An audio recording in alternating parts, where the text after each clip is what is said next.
Welcome back to Viking Football with head coach Bruce Barnum as the Vikings get ready for a very important home football game this Saturday, homecoming at Hillsborough Stadium. The Vikings hosting the Idaho Vandals in a big game, and the Vikings are going to try to take advantage of that momentum they got last week with a big win, 52-31 over Southern Utah. Coach, it's a different mood when you have a nice win like that, a convincing win in practice. The next week, guys get after it, maybe a little more energy? Winning builds confidence, Mike. They had a great game, all facets. We had a few things we had to clean up, but it was good to come off that, and it led to a good week of practice. And the thing we'll talk about with regard to the win over Southern Utah, team started very fast, started very well, got control of the game early, and just rolled on from there. And the one thing that I know you really like is you look at the stats, the balance on offense. I believe 234 yards passing, 239 yards rushing, something like that.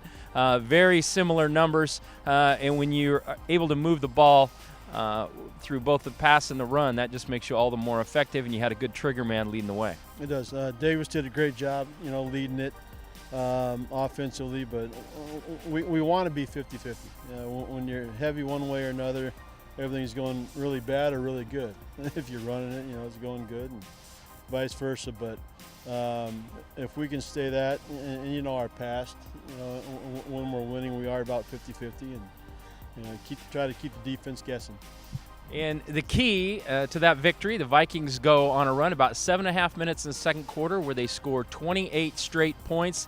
The offense was rolling, but the defense led the way to 2 touchdowns, forcing turnovers. And we talked about it last week. You said your defense has played well, but they got to get more turnovers. They get 3 turnovers, 2 in that stretch that led to touchdowns. How important is that for your team? It was huge. You saw the field position he gave us. And offense answered. They scored off those turnovers, which is good to see, and not turn the football over. The special teams popped one too.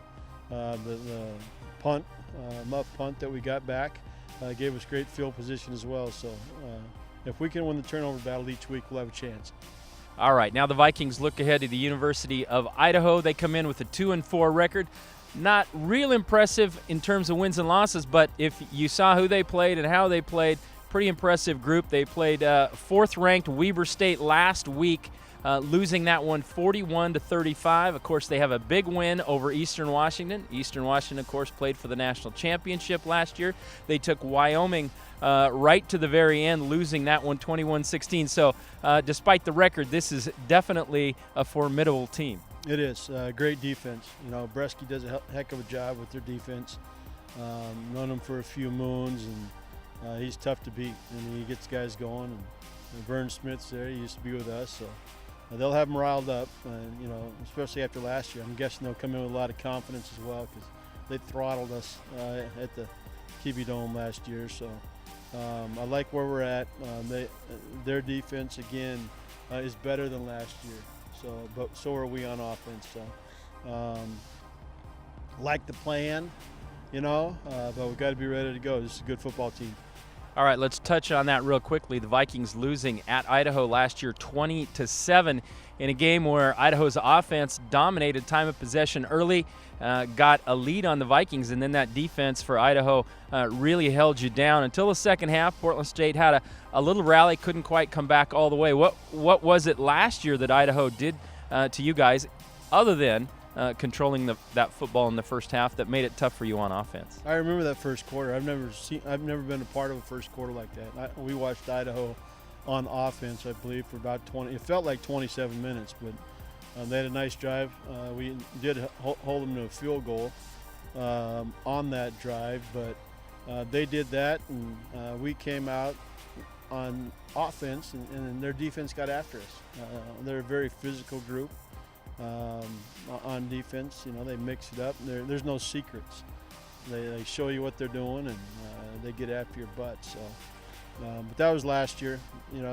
Couldn't manufacture many points on offense. We came out with the 24-25 in the second half last year. Got a little yardage out of it, but no points, and they just did a nice job. And then their offense would come on and keep us off the field. So, got to make sure that doesn't happen this year. All right, speaking of Idaho's offense, we'll talk about that real quickly. A veteran quarterback returning in Mason Petrino. They have a good running game and a runner who has a lot of yards for them. Jeff Cotton, a wide receiver who is among the league leaders in reception. So they seem to have a pretty good balanced offense as well. They do. Coach Petrino, coach's kid. Coach's kid running the show. He's got the savvy that you can't coach into a quarterback. He does a nice job running it, and again, there's weapons there.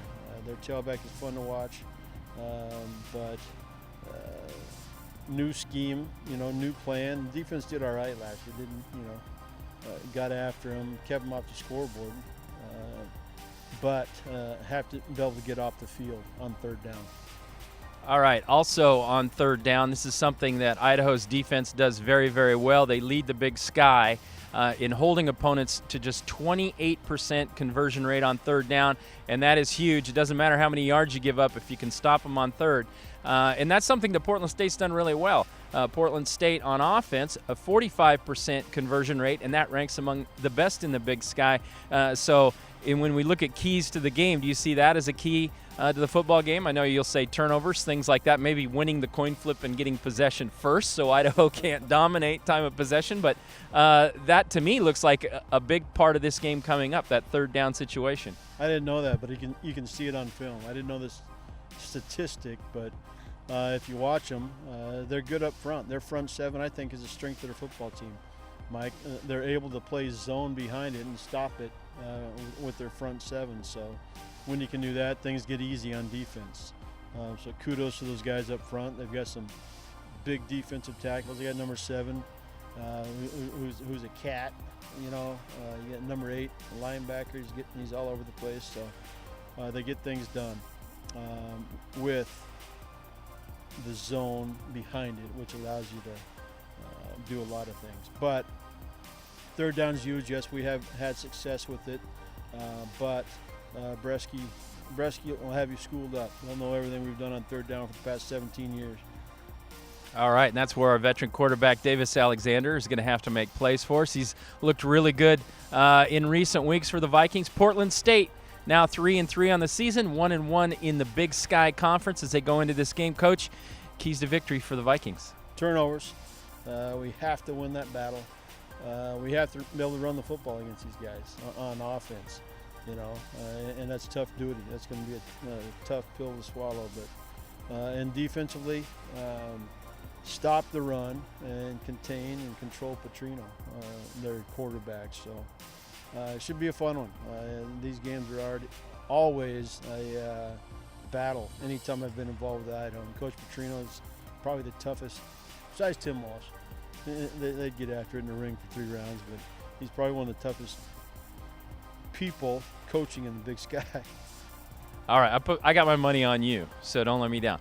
The Vikings and the Vandals playing this Saturday at Hillsborough Stadium, 2 p.m. kickoff. You can watch the game on Pluto TV.